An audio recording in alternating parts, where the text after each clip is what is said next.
নমস্কার, আশা করি সকলে ভালো আছেন। সুনন্দিতা রান্নাঘরে সকলকে স্বাগত। আজ একটু অন্য ধরনের রেসিপি আপনাদের সঙ্গে শেয়ার করব। এখন বাজারে প্রচুর কাঁচা আম পাওয়া যাচ্ছে, সেই কাঁচা আমের টক মিষ্টি আচারের রেসিপি আপনাদের সঙ্গে শেয়ার করব। রেসিপিটা সম্পূর্ণ দেখার অনুরোধ রইল। আপনি যদি এখনও আমার চ্যানেল সাবস্ক্রাইব করে না থাকেন তাহলে অনুরোধ রাখছি আমার চ্যানেল সাবস্ক্রাইব করে পাশের বেল বাটনটা ক্লিক করে দেওয়ার জন্য, যাতে আমি নতুন রেসিপি আপলোড করলে আপনার কাছে নোটিফিকেশান পৌঁছে যায়। তাহলে শুরু করছি কাঁচা আমের টক মিষ্টি আচারের রেসিপি। এখানে আমি কাঁচা আমের টক মিষ্টি আচার করার জন্য এই আম কটা নিয়েছি। ওজন হিসাবে 1 কেজির একটু বেশি আছে। এই আমগুলোর খোসা ছাড়িয়ে আমি ধুয়ে নিয়েছি। এবার আমগুলোকে আমি বটি দিয়ে কেটে নিয়েছি, ভেতরে শক্ত আটির অংশটা ফেলে দিয়েছি। তারপর এইভাবে টুকরো করে নিয়েছি।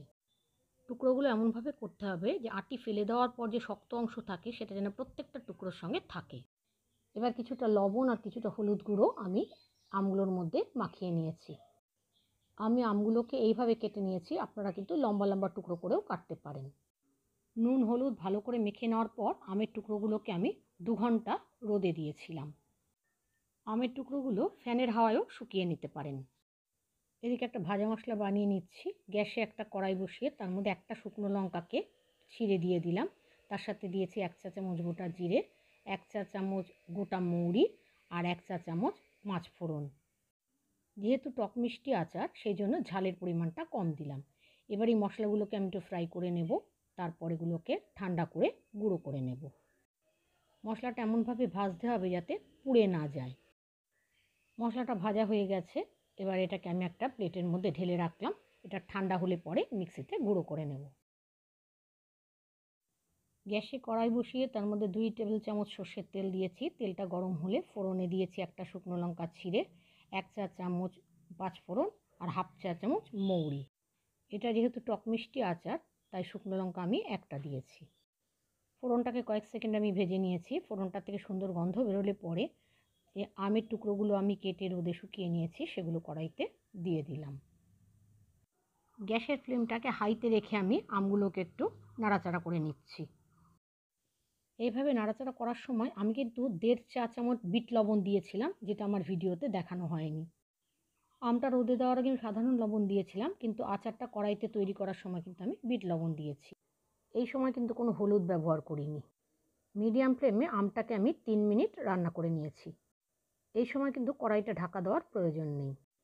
আমি আখের গুড়কে গলিয়ে ছেঁকে রেখেছিলাম যাতে এর মধ্যে নোংরাটা চলে যায়। সে আখের গুড়টা আমি এখানে ঢেলে দিলাম। গুড়ের পরিমাণটা নির্ভর করবে আমটা কতটা টক তার উপরে। আমি এখানে 800 গ্রাম গুড় দিয়েছি।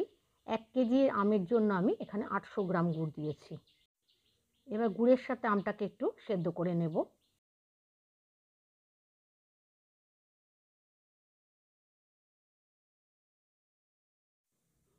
গুড়ের সাথে আমটা জাল হতে হতে আস্তে আস্তে আমটা সেদ্ধ হয়ে যাবে। আমের আচারটা ঠান্ডা হয়ে গেলে পরে গুড়টা যাতে জমে না যায় সেই জন্য এখানে আমি একটু ভিনিগার দিয়ে দিচ্ছি। আমি 1 চা চামচ ভিনিগার দিয়ে দিলাম। ভিনিগারের পরিবর্তে আপনারা অবশ্য লেবুর রসও দিতে পারেন। ভিনিগার বা লেবুর রস দিলে যেমন গুড়টাও জমাট বাঁধবে না, তেমন আচারটাও অনেক দিন সংরক্ষণ করা যায়। 10 মিনিট আমি রান্না করে নিয়েছি।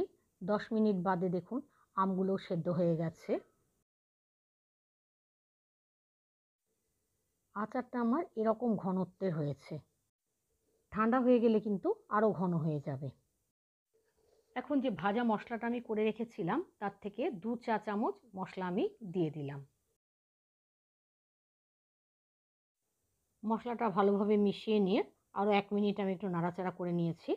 তারপর গ্যাসের আঁচটা বন্ধ করে দিলাম। তৈরি হয়ে গেল কাঁচা আমের টক মিষ্টি আচার। আচারটা কিন্তু আপনারা কাঁচের বোতলে রাখবেন। এই আচারটা প্রায় 1 বছর আপনারা রেখে খেতে পারেন। আমার আজকের কাঁচা আমের টক মিষ্টি আচার আপনাদের কেমন লেগেছে জানাবেন। ভালো লাগলে একটা লাইক দেওয়ার সঙ্গে সঙ্গে শেয়ার করার অনুরোধ রইল। আপনারা যদি ফেসবুক থেকে দেখেন তাহলে আমার পেজটা ফলো করার, আর যদি ইউটিউব থেকে দেখেন তাহলে আমার চ্যানেল সাবস্ক্রাইব করার অনুরোধ রইল। পাশের বেল বাটনটা অবশ্যই ক্লিক করে দেবেন। আজ তাহলে এখানে শেষ করছি। আবার আসবো নতুন রেসিপি নিয়ে। ততক্ষণের জন্য সকলে ভালো থাকবেন, সুস্থ থাকবেন। ধন্যবাদ।